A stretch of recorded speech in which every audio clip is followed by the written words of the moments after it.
So did you do that? No. You didn't? You just admitted it, but you didn't really do it? Did you? You're in, listen. I failed with.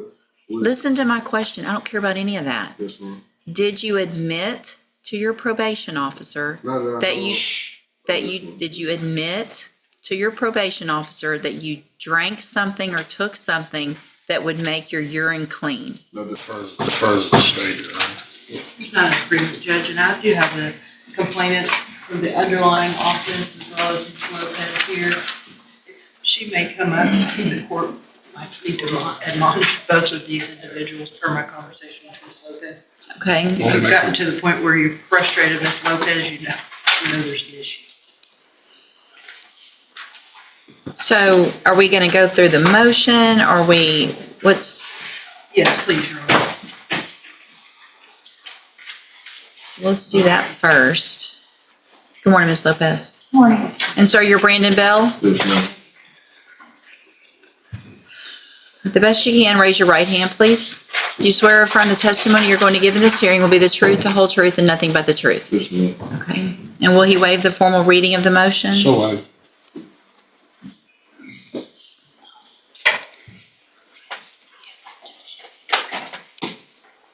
Give me just a second to get it back pulled up.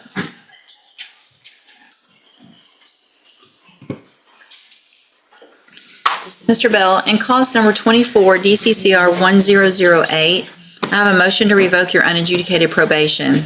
Shows that you were placed on probation April 21st of 2025 for the second-degree felony offense of aggravated assault with a deadly weapon. That was a 5-year deferred probation. Is that correct? Yes, ma'am. The motion alleges that you violated your probation. Count 1 alleges that you failed to immediately report to the community supervision officer your contact information. And is that true or not true? I failed to. true or not? It's just true or not true. You can explain later. So did you give them your contact information or not? Yes, ma'am. You did give it to them? Yes, ma'am. Okay, so that's not true. Count 2 alleges that you provided a urine sample May 29th of 2025 that tested positive for tetrahydrocannabinol. Is that true or not true? Yes, ma'am. True or not true? True. Count 3 alleges that you provided a urine sample July 17th of 2025 that tested positive for tetrahydrocannabinol. And is that true or not true? True. Count 4 alleges that you were at a location other than your residence at approximately 3:10 a.m. and 4:55 a.m. on July 10th of 2025 in violation of probation. Is that true or not true? True. Count 5 alleges that you failed to provide all records and documents required by the supervision officer within 30 days of their instruction. Is that true or not true? Not true. Count 6 alleges that you failed to provide verification of entering and successfully completing the BIP program, the Battering Intervention and Prevention Program. Is that true or not true? Have you done the BIP program? No, ma'am. Okay. So that would be true that you haven't successfully completed it, right? Yes, ma'am. Okay. Count 7 alleges that you failed to, I think it should say not in there, Judge, I'm sorry. You failed to not have any communication. state wish to amend that to say not on number 7. Yes, Judge. Failed to not, any objection? Objection. So 7. Hold on, let me make that.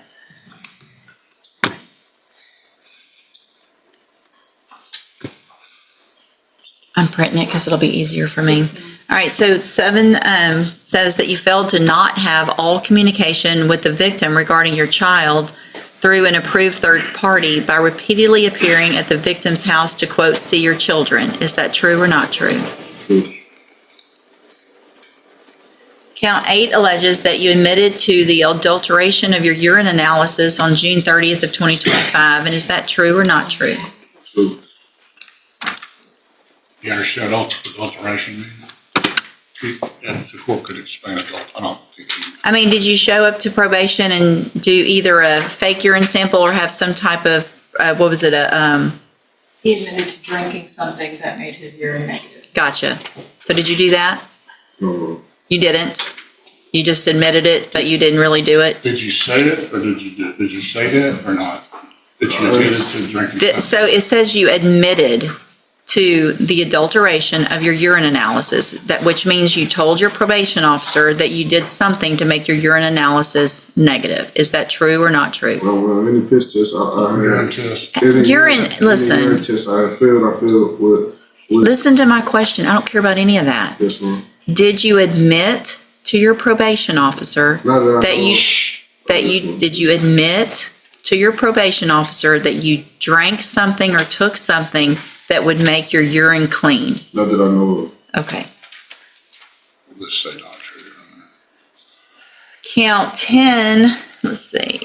Actually, count 9. Hold on, I'm out of 6, 7, 8. What I missed here?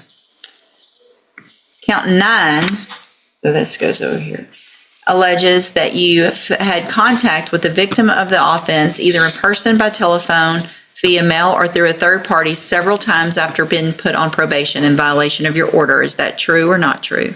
You said it again? Have you had contact with the victim of the offense? True. And then count 10 alleges you are behind in your court-assessed fees as of July 17th, 2025, in the amount of $337. And is that true or not true? True.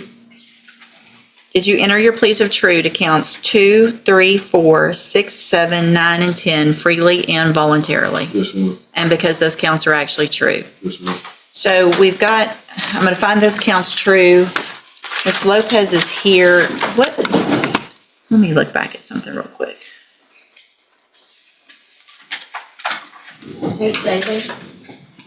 Second.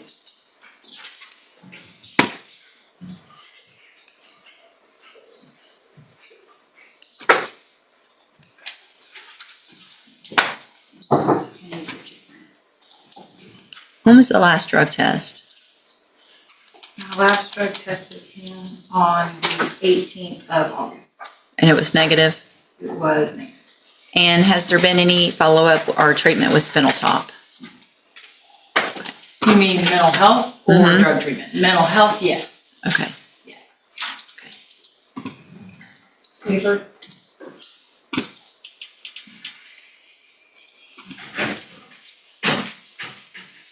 Oh wait, Your Honor, I apologize. August 18th was his last drug test and he tested positive for THC. He has since been drug tested again in September and it was negative. I gave you the wrong date there. I apologize.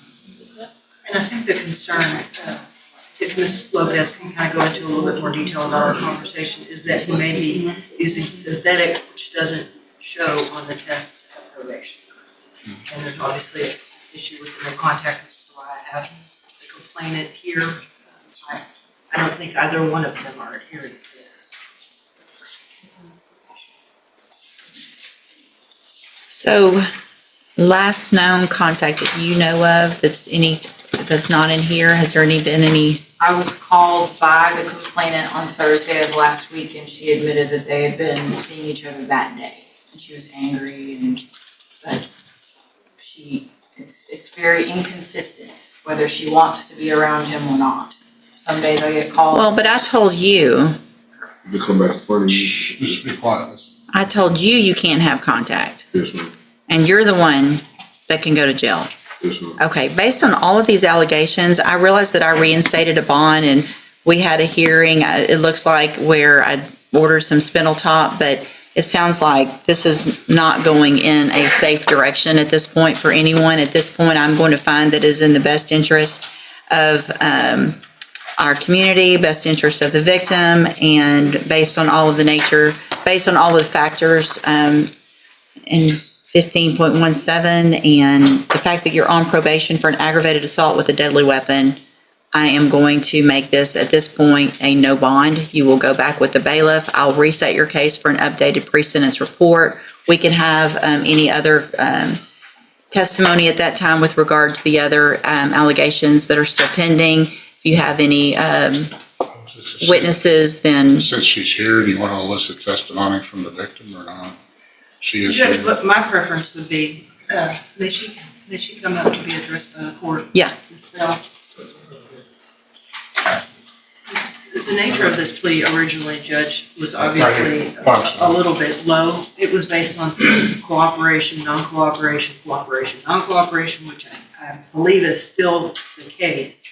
I don't know what Look this way. is, I don't You know the look this way. relationship between the two of them.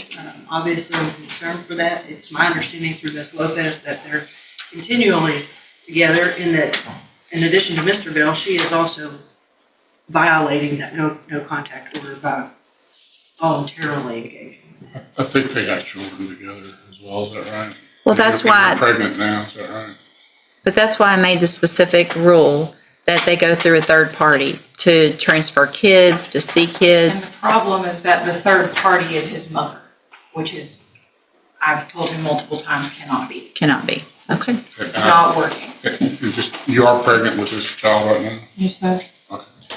So here's the thing. I can't necessarily order you. You're not here in court on an offense.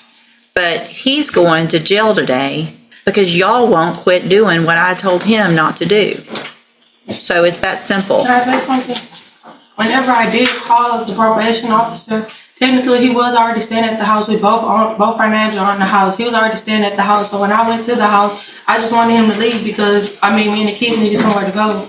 And I called the probation officer on my own, but he was technically staying at the house already.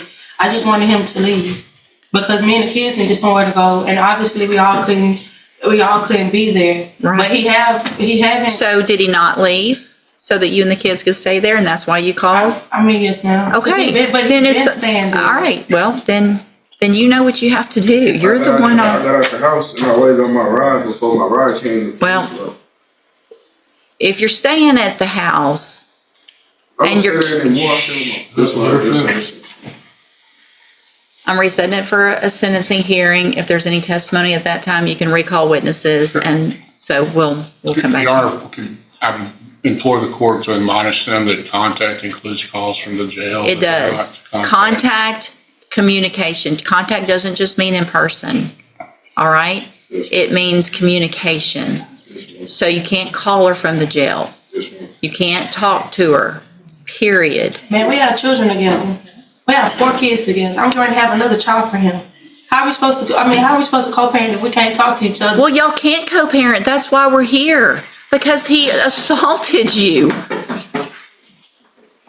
He's on probation for felony assault of you.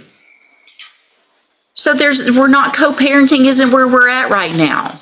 Right now, we're trying to keep you, that baby, and the rest of your children safe until I know he's following all the rules. He hasn't done the classes that he's supposed to have. He's using drugs. That's not safe for y'all. That's not co-parenting. Man, we're ready to have another baby. I'm sorry. There's choices that both of y'all are making, and that's the choice that you're making to still be with somebody that assaulted you.